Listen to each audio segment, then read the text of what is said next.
अपने को इनके लिए टोटल एनर्जी, काइनेटिक एनर्जी और पोटेंशियल एनर्जी की वैल्यूज लिखनी है।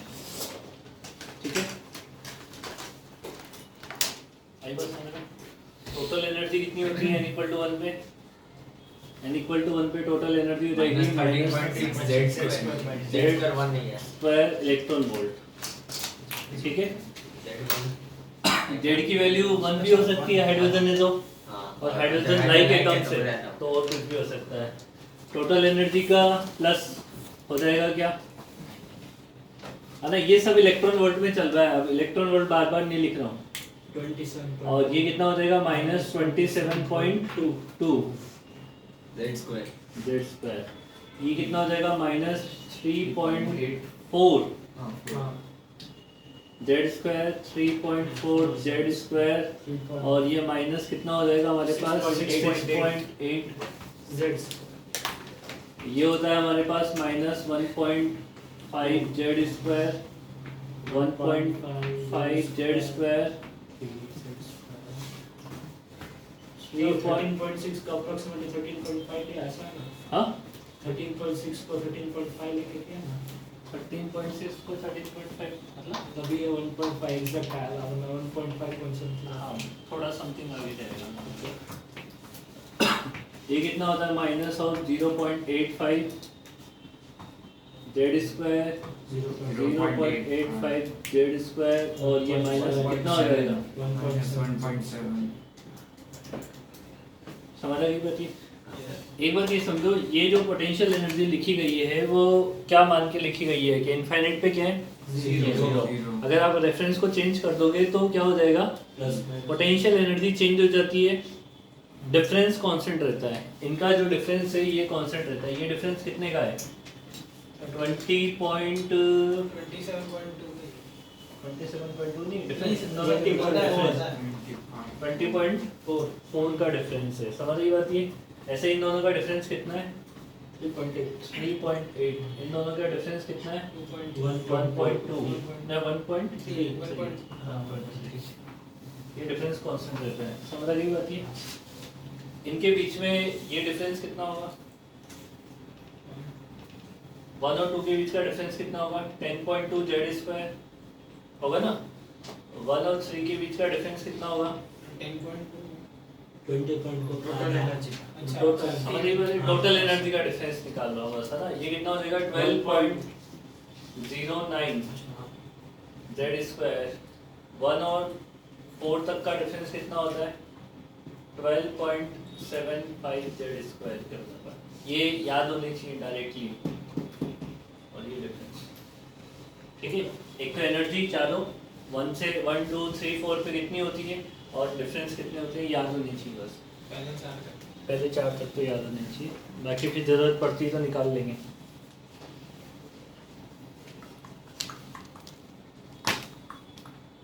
बैठ जाए यार, तो कैसे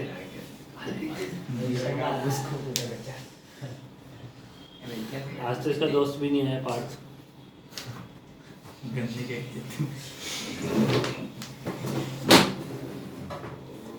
पार्थ से तेरी पहले से नहीं बनती या तू जानबूझ के उसकी स्टडी करता है? हाँ मतलब वही बनती है सर, किसी से कोई दुश्मनी नहीं है। मैम से भी मैम की इससे बनती है। नोट कर ले तू, इसको याद दिलाता रहा एक टिकाता रहा जिसके है, अगर ये रुक जाए बीच में तो पूरा किया है। पूरा कौन है? अबे चलना। 10.2 पीयूष भी नहीं है। अच्छा पीयूष युगल 2 का तो पता था, हर्ष का पता नहीं इसका था, क्या? पार्थ का कुछ काम है उसका। इसलिए नहीं है क्या?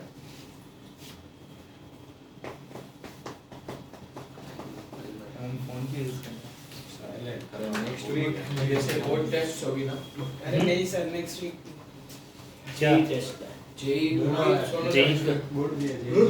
वो तुम्हारा शायद बोर्ड भी जेई भी दोनों है सर ऐसा। दोनों तो कैसे हो सकता है? अरे जो जेई था वो ना, सात तो टेस्ट है।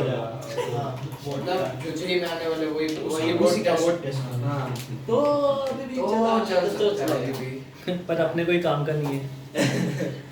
अपने मॉडर्न फिजिक्स का जेईई में टेस्ट होगा और वो तुम्हारे बोर्ड में आएगा नहीं अभी। तो सर मैं वो physics DCT का क्या टाइप ले करना लेना पड़ता सर। है? उस टाइम पे मॉडर्न नहीं सर आप डीसीटी टाइप की टेस्ट ले लो सर। हाँ वो तीन ले लो मैग्नेटिज्म डीसी वो डीसीटी फिजिक्स वाली ले लो आप, वो जेईई में पहले लेते थे ना, उस मॉडल फिजिक्स का डालो ना, हो जाएगी। हाँ, हाँ सर प्लस DCT ले लो मतलब टेस्ट में, बोर्ड के टेस्ट में। टेस्ट हाँ, में टेस्ट है उसकी जगह ये DCT वाली डीसी वाली करते थे ना आप। Model Plus or minus 15 question दे देते 60 मार्क्स वाले। तो जेईई का टेस्ट वो वही टेस्ट ही तो हो गया और क्या है वो तो। मतलब वो बोर्ड में तो वो उसकी डीसीटी दे देता है। नहीं वो बात ये ना कि तुम्हारे स्कूल में जो काम आए, स्कूल में क्या सॉरी नेक्स्ट वीक टर्म 1 में टर्म 1 में जो काम आए हाँ तो उसके हिसाब से तो अपन आगे निकल गए ना।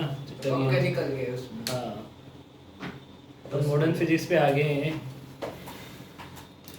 अब पुराने चैप्टर के मतलब टर्म 1 तो 1 से 8 तक ही है और क्या है 8 या एसी 7 तक इलेक्ट्रोमैग्नेटिक वेव्स, वो भी आ गया।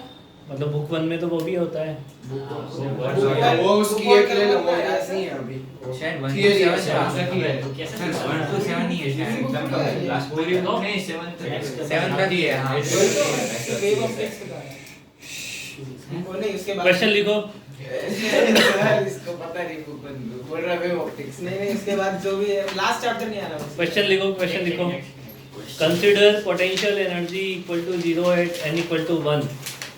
सर एक मिनट consider potential energy question consider potential energy equal to 0 at n equal to 1. Now write total energy, kinetic energy and potential energy again for n equal to 1 to n equal to 4. ये जो table बनाई है उसमें potential energy zero कहाँ पे मानी थी? अब तुम्हें जीरो कहाँ पे माननी है? 1 पे। तो 1 पे जीरो मान के फिर वापस पूरी टेबल बनाओ। अच्छा, टोटल एनर्जी का magnitude equal to kinetic energy का magnitude equal to potential energy का मैग्नीट्यूड का हाँ कब वैलिड है? इंफिनिटी पे 0। अब हमने चेंज कर दिया तो वो रूल लगेगा नहीं। तो n is equal to 1 पे बताऊंगा। पोटेंशियल एनर्जी 0, हाँ काइनेटिक एनर्जी काइनेटिक एनर्जी ये दोनों मतलब kinetic energy equals to total energy और वो हो जाएगी 27.2। टोटल एनर्जी कहाँ बता आपने वो? टोटल एनर्जी 0 नहीं है। मतलब 0 कहाँ बोला हूँ, मतलब पोटेंशियल 0 है तो जब टोटल होगी वो काइनेटिक में इक्वल ही आएगी कैसे? क्योंकि टोटल होगा हाँ, काइनेटिक प्लस टोटल पोटेंशियल। कहाँ पता? और ये एक्सीडेंट हाँ हमें निकालना क्या है? फोर्थ लेवल पे एनर्जी सब पे सारे लेवल पे सारी एनर्जी निकालनी है। देखो पूरा तो हो गया। तो फिर तो प्लस में आएगा ना, क्योंकि ऊपर बढ़ेगी ना सर। हाँ तो फिर प्लस में आएगी क्या एनर्जी? हाँ आएगी ना, टोटल एनर्जी प्लस में आएगी ना, इसमें माइनस में आ रही है तो उसमें प्लस में आएगी। ये नीचे तो नहीं जा सकता। और अच्छा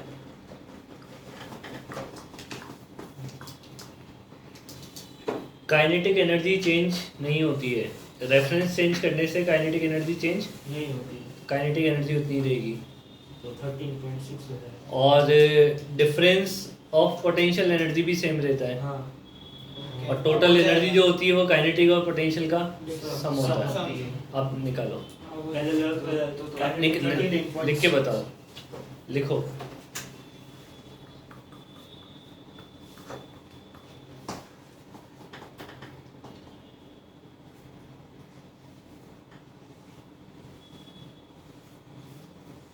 चार तारीख की दिवाली है ना?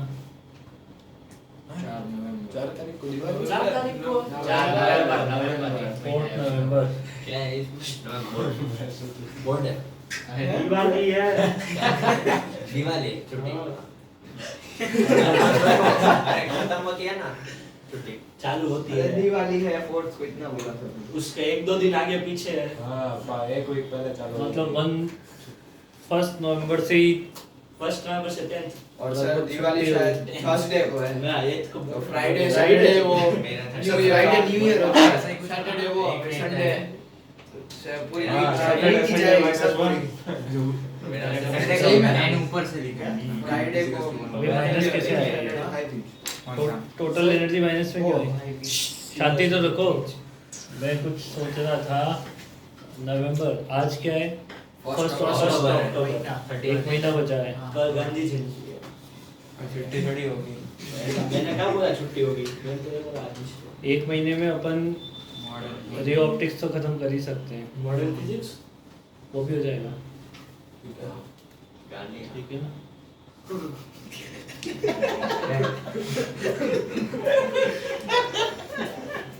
उसके बाद बचेगा अपना क्या? वेव ऑप्टिक्स रे ऑप्टिक्स, और वो बाकी ईएम डबल इलेक्ट्रोमैग्नेटिक वेव्स, फिर आप एरर पढ़ाने एरर। एरर पढ़ा ना? हाँ, निकल जाएगा उसमें से वो तो Error पड़ा है एरर मतलब वो इंस्ट्रूमेंट की वो वैसे वर्नियर कैलिपर्स वर्नियर कैलिपर्स को लाओगे? भी अब इधर लाओगे वर्नियर कैलिपर। वो अपने पास है तो नहीं, पर मैं बता दूंगा तुम्हें कैसे क्या करना होता है। डायग्राम बनेगा स्कूल से चुरा के आते हैं ना एक महंगा होगा. मतलब नवंबर के बाद, हाँ मतलब लास्ट नवंबर तक खत्म हो जाएगा। खत्म हो जाएगा। दिसंबर पूरा बचेगा पढ़ाई करने के लिए, अगर जनवरी में एग्जाम है तो। मतलब वरना कब होगी? नहीं हुई तो जाना. जनवरी में एग्जाम है तो एक महीना मिलेगा, जनवरी में नहीं है तो ज़्यादा टाइम मिल जाएगा पढ़ाई करने का। वरना आपको अपन तो नवंबर लास्ट में ख़त्म कर देंगे। चलो बताओ क्या है आंसर 0.31 इसका? तो पोटेंशियल एनर्जी तो आ जाएगी जीरो, हाँ ये तो जीरो आ जाएगी है ना। काइनेटिक एनर्जी 13.6 जेड स्क्वायर, इन दोनों का सम कितना हो गया? 13.6 जेड स्क्वायर। डिफरेंस कांस्टेंट रहेगा तो 20.4 जेड स्क्वायर ये मिलेगा। हाँ मिलेगा ना, ये जीरो है तो वो 20.4, ये 20.4 है, ये कितना था? 3.4 जेड स्क्वायर। दोनों को ऐड कर दो कितना हो जाएगा? 23.8 जेड स्क्वायर। बस ऐसे चल रहा है। हाँ आप इस डिफरेंस में ये और ऐड कर दो तो ये 23 नहीं कितना 24.2, 24.2 ये कितना है 1.5 जेड स्क्वायर, 25.5 ये ऐड कर दो 25.7। सर ये पहले लोग पोटेंशियल एनर्जी की है. हाँ पहली रो इस साइड पोटेंशियल की है. पोटेंशियल एनर्जी ये पोटेंशियल एनर्जी है, बीच में काइनेटिक ये काइनेटिक है, ये टोटल है। ठीक है, इस तरीके से करना होता है क्वेश्चन। नीचे नोट करके लिख भी लेना, kinetic energy will not change.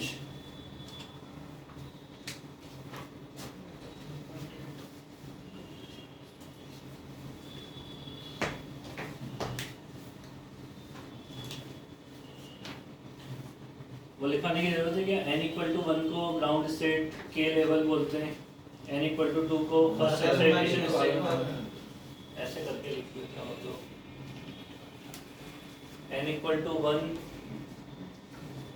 Ground state, इसे तो ग्राउंड स्टेट, और हाँ के लेवल n इक्वल टू 2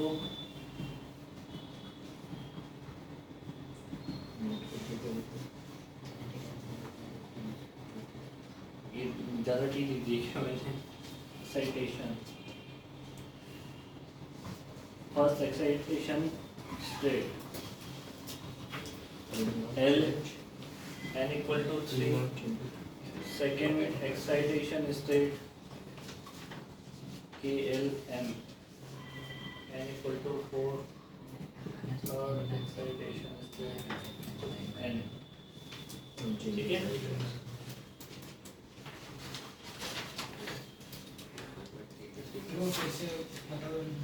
क्या? अरे ये तो जीरो हो गया पोटेंशियल एनर्जी। तो काइनेटिक एनर्जी चेंज होती नहीं है, सब जगह सेम ही रहेगी। इन दोनों का सम क्या होता है? काइनेटिक प्लस पोटेंशियल टोटल होता है। इन दोनों का सम करके यहाँ देखना, और ये डिफरेंस कांस्टेंट रहेगा, ये जीरो है, इसमें ये जोड़ देते हैं पोटेंशियल में ऐड करेंगे। हाँ मैंने गलत ऐड कर लिख लिया। नहीं सर एक सेकंड हो गया. जल्दी लिखो। ये लिख लिया। इसके बाद लिखो आयनाइजेशन एनर्जी। सर रुको सर ये बेटा बहुत सिंपल चीजें बोर्ड में भी आती है। Ionization energy and ionization potential.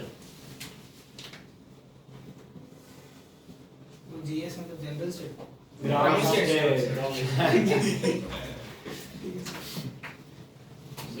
Third exercise. ये element.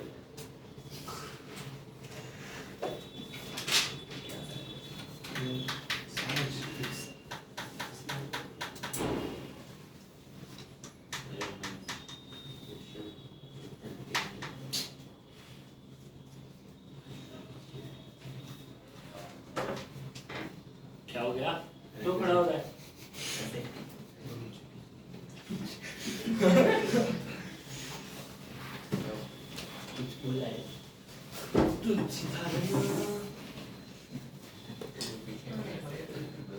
आयनाइजेशन एनर्जी का मतलब क्या होता है? अगर आप इलेक्ट्रॉन को ग्राउंड स्टेट से कहाँ तक एक्साइट करवा दो, इंफिनिटी तक, मतलब एटम से बाहर निकाल दो, तो जो एनर्जी रिक्वायर्ड होती है उसे क्या बोलते हैं? Ionization energy. और पोटेंशियल क्या होता है कि आप इलेक्ट्रॉन को इतने पोटेंशियल से एक्सलेट करवाओ कि वो क्या कर जाए, बाहर निकल जाए, एक्साइट कर जाए। पोटेंशियल पता नहीं चलता है। पोटेंशियल क्या जो एनर्जी होती है इसमें, पोटेंशियल मतलब ऑक्सीडेशन पोटेंशियल ही हुआ ना। ये मेरे को पता नहीं ऑक्सीडेशन पोटेंशियल। मतलब उसमें अरे oxidation जो होता है, एनर्जी होती है, lose होता है। इलेक्ट्रॉन एनर्जी जो होती है वो इलेक्ट्रॉन वोल्ट में होती है ना, ई का डिवाइड कर दो तो पोटेंशियल आ जाता है, तो 13.6 वोल्ट आ जाएगा। समझ में नहीं आया।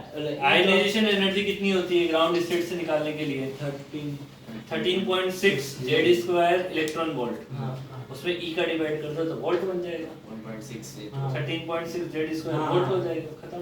पर ई से डिवाइड करेंगे 1.6 भी नीचे डिवाइड होगा ना। हाँ, तो ई से ये मल्टीप्लाई भी तो है ना ऊपर, तो कट गया ई से ही।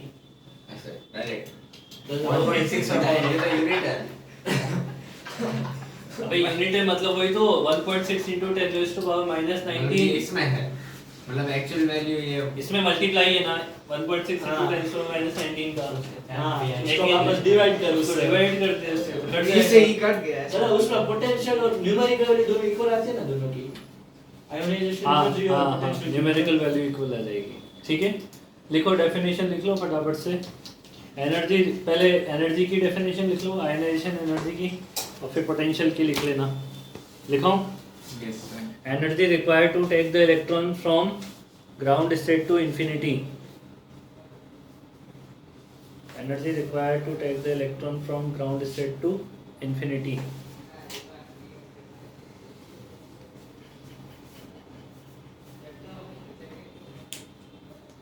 is known as ionization energy. Ionization energy कितनी हो जाएगी? Delta E equal to E infinite minus ई1। Delta E equal to E infinite minus, ऐसे लिखोगे ना, delta E equal to E infinite minus ई1। Final energy minus initial energy, infinite पे चले गए, इनफाइनाइट पे तो जीरो होती है टोटल एनर्जी, 13.6 और इस पे माइनस 13.6 जेड स्क्वायर होती है, तो अल्टीमेटली कितना आ गया हमारे पास? जेड स्क्वायर इसलिए चल रहा है क्योंकि हाइड्रोजन लाइक एटम आ जाएगा, जेड से जेड स्क्वायर से मल्टीप्लाई कर देंगे और क्या है। ठीक है ना। पोटेंशियल को क्या लिखोगे? पोटेंशियल में क्या लिखोगे? एनर्जी रिक्वायर्ड की जगह potential required to take the electron from n equal to 1 to infinity या ग्राउंड स्टेट टू इंफिनिटी। लिख लो फटाफट से, लिख लो। ऐसे ही ट्राई करना था कितना एनर्जी की जगह पोटेंशियल लिख लो बस, और क्या है। अरे वही खत्म करो ये छोटी छोटी बातें। पोटेंशियल का क्या है? पोटेंशियल क्या, एनर्जी की जगह पोटेंशियल, और क्या है।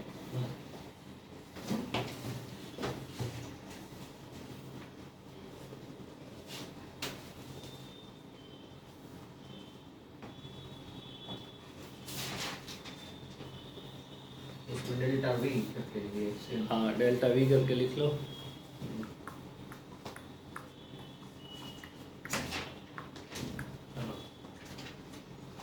उसके बाद फर्स्ट एक्साइटेशन एनर्जी क्या होती है? n इक्वल टू 1 से n इक्वल टू 2 जाने के लिए। सेकेंड एक्साइटेशन एनर्जी क्या होती है? 1 से 2, 1 से 3 जाने के लिए। हाँ, फर्स्ट एक्साइटेशन एनर्जी लिख लो क्या होती है। सर ये बाकी है, एक मिनट वो देखो, इसको जगाना है बेटा, तो क्या कर रहा है ये? देख उसमें लिखा लिखा इसमें। कुछ नहीं था। पोटेंशियल आयन ऐसे पोटेंशियल रिवर्ट इलेक्ट्रॉन इंफिनिटी में जाना वो नहीं अरे potential required to take electron from infinity 0 to infinity. from infinity to zero 0 से infinity, 1 से infinity. 1 से infinity, 1 से infinity होता है, अरे या ग्राउंड स्टेट से infinity होता है, टिका दे रहे हो अब इन ground state से infinity. तो 1 से infinity बोल रहा है। तो n equal to 1 से infinity. Yeah. n equal to 0 को कौन सी स्टेट बोलते हैं फिर? अंडरग्राउंड Nucleus बोलते हैं. अंडरग्राउंड।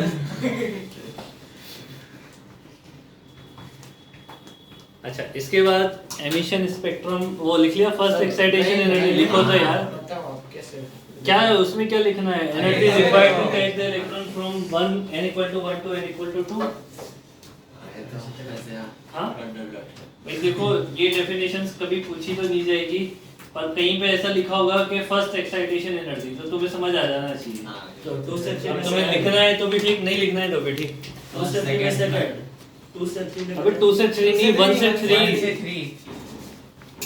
2 से 3 को क्या बोलेंगे 2 से 3 को Second minus एक्साइटेशन first। नहीं बोलते, तो उसको सेकंड माइनस उसका नाम कुछ दिया हुआ नहीं है। सेकंड माइनस हाँ, second minus।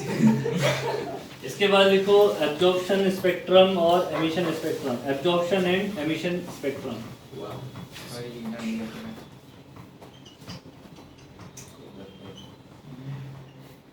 इसको पहले समझ लेना, फिर थ्योरी की फॉर्म में थोड़ा बहुत तुम लिखना, थोड़ा मैं लिखा दूंगा।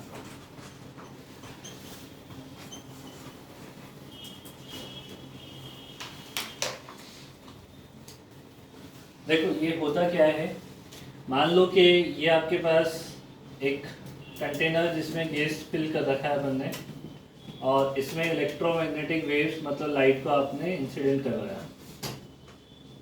इलेक्ट्रोमैग्नेटिक वेव्स इसमें मल्टीपल वेवलेंथ है, और मल्टीपल वेवलेंथ है तो मल्टीपल एनर्जी है इसमें। समझ आ गई बात की? एक वेवलेंथ के कॉरस्पॉन्डिंग एक फोटोन की एनर्जी हो जाएगी। जितनी ज़्यादा वेवलेंथ है उतनी ज़्यादा एनर्जी वाले फोटोन है, अलग अलग एनर्जी के फोटोन हो रहे हैं। जैसे ये एनर्जी को इस पे इंसिडेंट करवाओगे तो इसमें जो एटम्स हैं गैस के, एटम्स एनर्जी एब्जॉर्ब करेंगे, एनर्जी एब्जॉर्ब करके किसको देंगे? इलेक्ट्रॉन को। इलेक्ट्रॉन क्या करेंगे? एक्साइट करेंगे और वापस डी एक्साइट करेंगे। समझ आ गई बात ये? तो कुछ पर्टिकुलर एनर्जी जो है वो इलेक्ट्रॉन क्या कर लेंगे? एब्जॉर्ब कर लेंगे एक्साइट होने के लिए। जैसे कि मान लो कि एक इलेक्ट्रॉन को 1 से 2 पे एक्साइट करना है, तो कौन सी एनर्जी को एब्जॉर्ब कर लेगा वो? 1 से 2 पे 10.2 Z² को एब्जॉर्ब कर लेगा? करेगा नहीं। 1 से 2 जाने के लिए एनर्जी कितनी चाहिए होती है? 10.2 Z²। 1 से अगर मान लो किसी को 3 पे जाना होगा तो वो 12.09 उसको एब्जॉर्ब कर लेगा। मतलब 10.2 के बाद डायरेक्टली कौन सी करेगा? 12.09 नीचे वाली कोई नीचे वाली। और 10.2 से नीचे वाली भी कोई नहीं। वो एक NCERT एनसीईआरटी था था क्वेश्चन क्वेश्चन, होता है। इन दोनों के बीच में वही। दिया था, तो आपने बोला था कि हाँ, नियरेस्ट लेना है। nearest। अब समझ आई बात ये? क्या बोला था? इसका मतलब ये है कि देखो, मान लो कि इसमें 1 से लेके 10 तक एनर्जी है सारी। इसने कौन कौन सी एनर्जी एब्जॉर्ब कर ली? मान लो 2 एब्जॉर्ब कर लिया, 7 एब्जॉर्ब कर लिया, 9 को एब्जॉर्ब कर लिया। ऐसे समझो है ना? मतलब 1 से 10 तक काउंटिंग है इसमें, और इसने 2, 7, 9 को एब्जॉर्ब कर लिया। अब 2, 7, 9 को जो एब्जॉर्ब किया है उसके कॉरस्पॉन्डिंग एक एक वेवलेंथ हो जाएगी। मतलब इसने कितनी वेवलेंथ को एब्जॉर्ब कर लिया? बेसिकली 3। इसमें कितनी थी टोटल? 10। अगर मैं सामने एक स्क्रीन बनाऊं तो कौन सी वेवलेंथ इस पे गायब हो जाएगी? 2 से 7 और कौन सी मिलेगी? 1 1, 3 5 4 5 6 8 10। तो इसको बोलते हैं एब्जॉर्प्शन स्पेक्ट्रम। अब इसमें से ये 3 अब्सॉर्ब कर ये तीनों एब्जॉर्ब कर ली गई है, बाकी जो बची है उसके स्पेक्ट्रम को, यानी वेवलेंथ की प्लॉटिंग को क्या बोलेंगे? Absorption spectrum. समझ आ गई बात ये? अब जैसे मान लो कि इलेक्ट्रॉन जो है वो एक्साइट करके, बहुत सारे इलेक्ट्रॉन है, बहुत सारे एटम है तो बहुत सारे इलेक्ट्रॉन है। मान लो बहुत सारे जो इलेक्ट्रॉन है वो 1 से लेके 4 पे एक्साइट कर गए। समझ आई बात ये? 1 से 4 पे एक्साइट करने के लिए 12.75 एनर्जी एब्जॉर्ब की थी इलेक्ट्रॉन ने, है ना? 12.75 एनर्जी को क्या करते हैं? वो एब्जॉर्ब करते हैं। समझ आई बात ये? तो 12.75 के कॉरस्पॉन्डिंग मान लो एक वेवलेंथ मिली लैम्डा 1। अब जब इलेक्ट्रॉन यहाँ पे पहुंच गए तो एक तो है नहीं, बहुत सारे इलेक्ट्रॉन है, तो हो ये रहा है कि कोई एक इलेक्ट्रॉन है जो डायरेक्टली 4 से 1 पे आ गया, तो जो वेवलेंथ उसने एब्जॉर्ब की थी वापस वो एमिट कर देगा। बट अगर मान लो कि ये वाला ऐसे आया ट्रांजिशन, तो यहाँ से यहाँ तक वेवलेंथ चेंज हो जाएगी λ2, यहाँ पे हो जाएगी λ3। ये वाला ट्रांजिशन ऐसे करता है मान लो, तो ये λ4 या λ5 ये एक एक करके तो 5, इसका ट्रांजिशन मान लो ऐसे होता है। एक सारे तो ये वाली तो ऑलरेडी आ चुकी है, ये वाली भी ऑलरेडी आ चुकी है, λ6 हो जाएगी, ठीक है। तो जब एब्जॉर्ब करने के टाइम पे बात थी तब तो एक ही वेवलेंथ को एब्जॉर्ब किया, बट जब एनर्जी इसने इलेक्ट्रॉन ने एनर्जी ले ली, एक्साइट हो गया और वापस जब डी एक्साइट हो रहा है तो 6 वेवलेंथ एमिट कर रहा है। 6 में से एक तो एब्जॉर्ब की थी वही मिल गई, बाकी 5 अलग मिल गई। तो ये जो अलग वेवलेंथ आपको मिली है, मतलब अलग क्या मतलब, जब इलेक्ट्रॉन एक्साइट करके वापस डी एक्साइट हो रहा है तो डी एक्साइटेशन में जितनी भी वेवलेंथ मिल रही है उन सबको अगर कहीं प्लॉट करें स्क्रीन पे, उसको बोलते हैं emission spectrum. n is equal to 1 से n is equal to 4 है तो ऐसा n into n minus 1/2 होती है ना, नंबर ऑफ लाइंस। ये समझ आ गई। ये तो एब्जॉर्प्शन स्पेक्ट्रम हो जाएगा और ये एमिशन स्पेक्ट्रम हो जाएगा। समझ आई बात? ये क्या पूरी बातें क्लियर है? हाँ क्लियर है पूरी बातें। अब मैं 2 स्टेटमेंट बोल रहा हूँ, ट्रू नहीं और फॉल्स बोल। ट्रू और फॉल्स आपको बताना है, पर बस एक ही बार आंसर देना सोच समझ के, मेरे को एक्सप्लेन नहीं करना है कैसे आया है, कैसे आया वो तुम जानो ना। समझ आई बात? ध्यान से बोलते हैं हमें लगता है ट्रू है ऐसे होता है।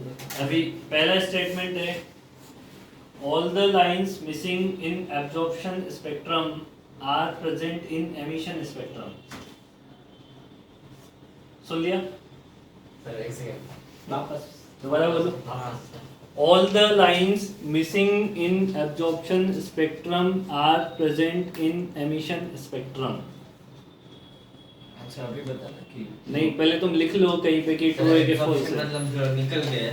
अब मैं कुछ ऐसे लाइन लिखी हुई है, देखो समझना है। क्या पूछ ले जल्द। ये एब्जॉर्प्शन स्पेक्ट्रम मतलब जो उसमें नहीं एब्जॉर्ब हो रही, एब्जॉर्ब हो गई उसका एब्जॉर्प्शन स्पेक्ट्रम बोलते हैं। हाँ जो मतलब 279 है वो एब्जॉर्प्शन है। ये एब्जॉर्प्शन होने के बाद जो वेवलेंथ प्लॉट हो रही है वो एब्जॉर्प्शन स्पेक्ट्रम है। ठीक है मतलब ये 1 3 वो वाला एब्जॉर्प्शन है। सर हाँ। इसका बाद का स्टेटमेंट मैं बताऊं? अभी रुक तो जा। ठीक है। All the lines are present in emission spectrum are absent in absorption spectrum। क्या क्या ये रिपीट करो ना सर।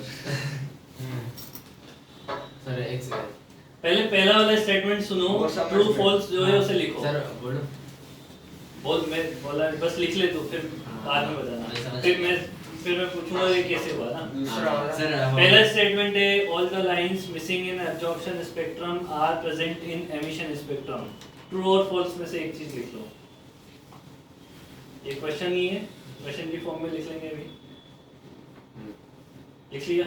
सेकंड स्टेटमेंट है all the lines are present in emission spectrum are absent in absorption spectrum। तो वही हुआ ना, वही अरे स्टेटमेंट वही नहीं हुआ। कंफ्यूज करता है आपने बहुत बड़ा confusion किया है। सर मैंने बहुत बड़ा कंफ्यूजन नहीं किया, ये क्वेश्चन आया हुआ है। एमिशन स्पेक्ट्रम ठीक में है। प्रेजेंट अब है। मेरी बात सुन ले, तू मेरे को मत बता, तू अपना तू बता सर। खुद कंफ्यूज हो जाएगा। देख दूसरा स्टेटमेंट दोबारा बोलो। हाँ पहला all the lines are present in emission spectrum are absent in absorption spectrum। Sir बोलो सर, दो हो के गया। आगे। सर दोनों मेरा क्या बोलो सर। पहले हाँ दोनों के पहले का फॉल्स है, और दूसरा दूसरा भी फॉल्स। ठीक है। तो पहला ट्रू दूसरा फॉल्स। ठीक है। तो मेरे भी दोनों ट्रू आ रहे हैं, तेरे दोनों ट्रू आ रहे हैं। फॉल्स सर पहला तो फॉल्स ही है। अभी बताएंगे। लोग सबका फॉल्स ट्रू वो देखा सर, False और true। वर्ड पढ़ा है। वही ट्रू मेरे दोनों ट्रू पढ़ा है। False false false true. False true true false है।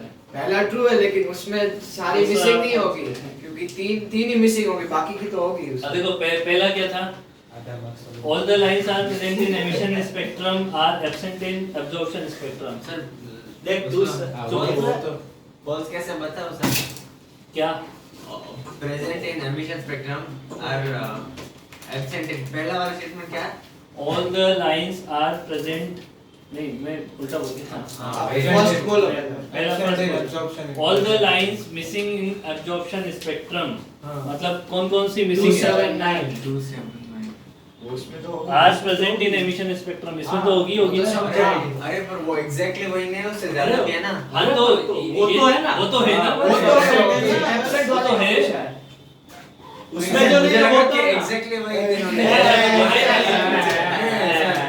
ऐसा तो बोला ही नहीं पता था नहीं नहीं ऐसा तो बोला ही नहीं है भाई हां तो फिर ट्रू फॉल्स था वो नहीं होगा इसमें ऐसा तो बोला ही नहीं है सेकंड स्टेटमेंट क्या all the lines are present in emission spectrum emission spectrum में 1 से लेके 6 तक सारी प्रेजेंट है सब थोड़ी बट वो सारी थोड़ी ना एब्सेंट है उधर उसमें कौन कौन सी होगी इसमें तो सिर्फ लैम्डा 1 एब्सेंट है मतलब ये 2 वाली या 7 वाली या 9 वाली अच्छा सारी का ना मेरे को बाकी सारे हो गए हो भी सकते हैं नहीं भी हो सकते बाकी सारी होगी दूसरा क्या था ये रहा मैं लिखवा देता हूं एक बार आराम से हां क्वेश्चन लिखो क्वेश्चन लिखो अरे सुनो सुनो हाँ इसके बारे में लिखवा देते हैं पहले ये डायग्राम बनाना पहले डायग्राम बना लो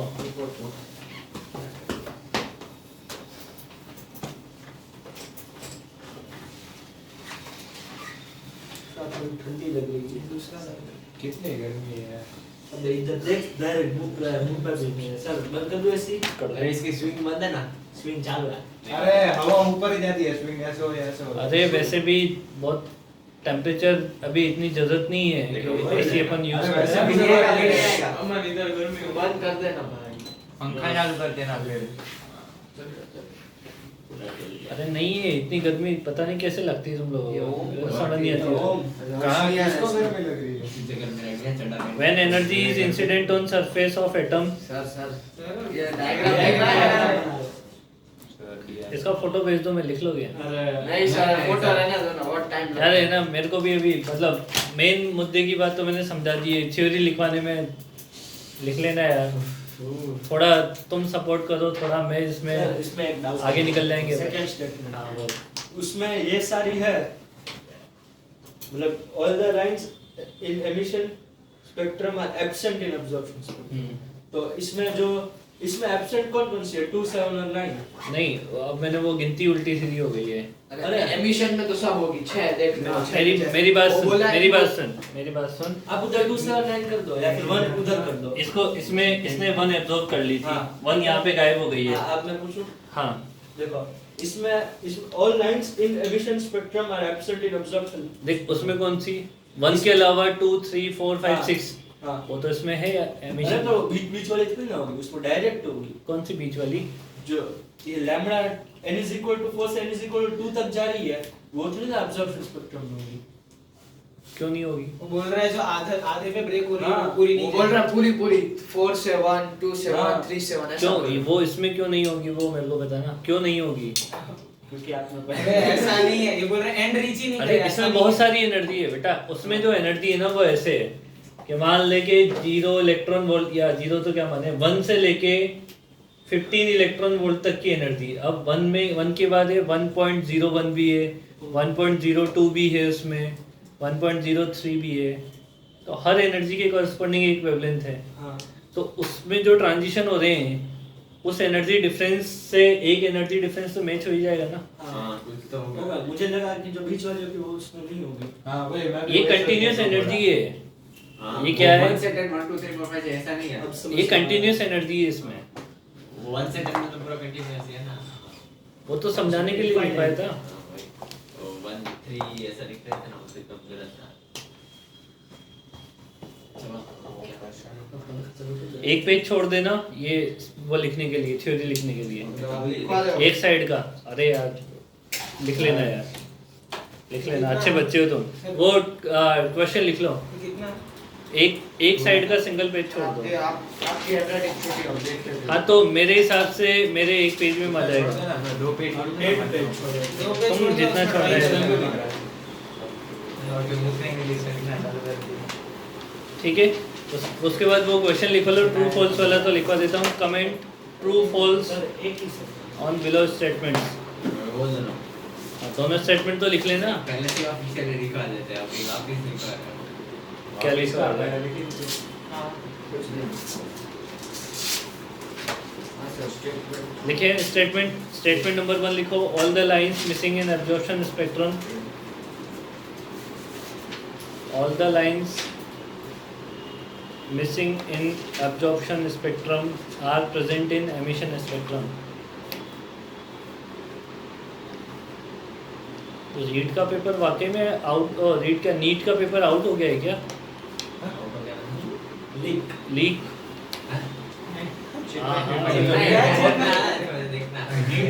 वो तो भी उसका रिजल्ट हो भी आ गई गया। नीट का।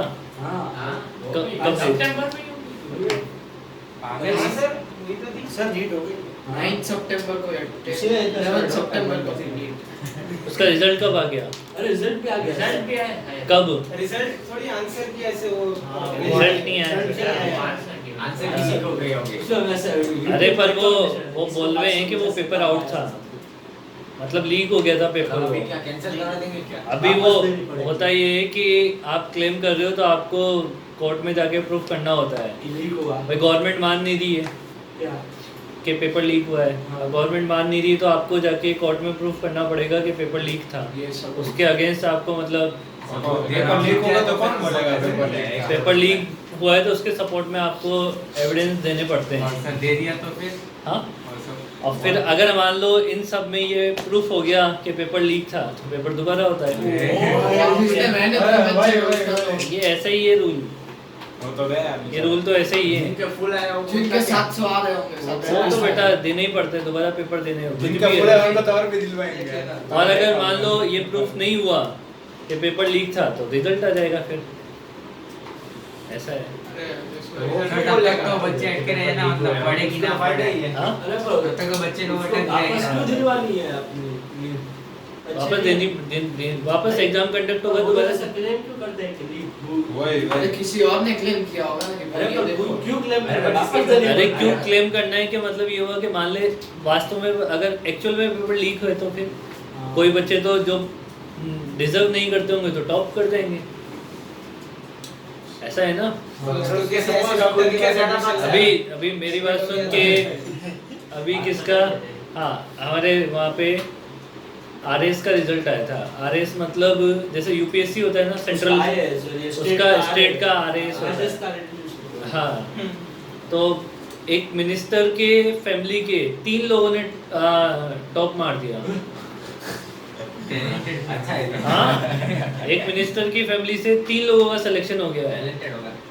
जिसका मतलब या तो सारे टैलेंटेड थे या फिर सारे कैबिनेट मिनिस्टर टैलेंटेड था। या फिर कुछ लोचा था। हाँ मिनिस्टर तो वैसे टैलेंटेड हाँ था। सर, यहाँ पे मिनिस्टर नहीं होंगे।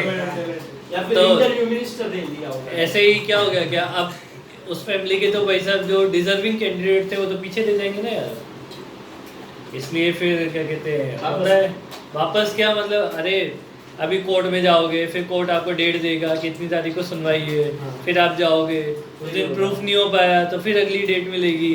कितने साल बीत साल- जाएंगे। साल तो नहीं होते पर तारीख पे तारीख। ऐसे ये यही तो प्रॉब्लम है। सपोज आपके सपोज 6 में 280 जितना आ गया 300 में से, और तो अगर आपको पता है पेपर लीक हुआ है तो आप करवाओगे कि नहीं कोर्ट केस? करवाएंगे दोस्तों मैं क्यों करवाऊंगा पागल है, मैं क्यों करवाऊंगा? ओके 280 बुरे थोड़ी है, अच्छे तो है। अरे मैं क्यों करवाऊंगा, मैं नहीं करवाऊंगा। आपके 100 भी अच्छे हैं, अगर आपके 100 आए और लीक हुआ है तो आप करवाओगे? सारे के सारे बिल्कुल करवाएंगे, बिल्कुल करवाएंगे। हाँ, वही।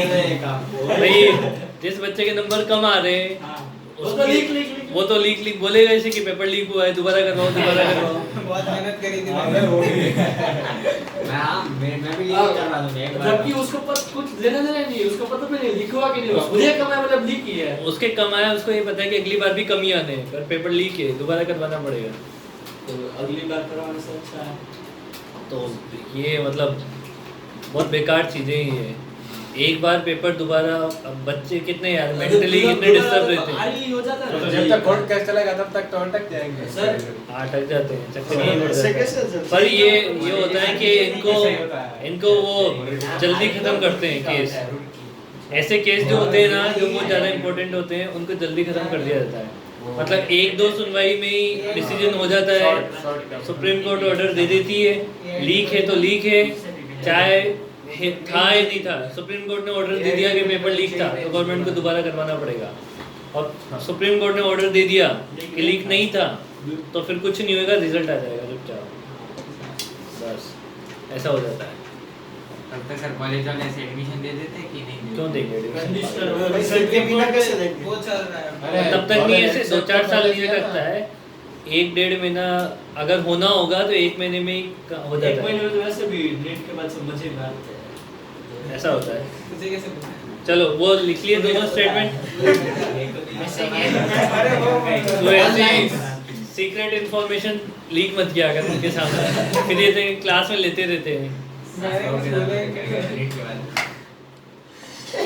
तालमेल की सीरियल बोल रहा है चिन्ह साथ लोग साथ बजट क्लास में उसको बोला भी नहीं। अब इसने बोला उसने बोला शायद वो मेरा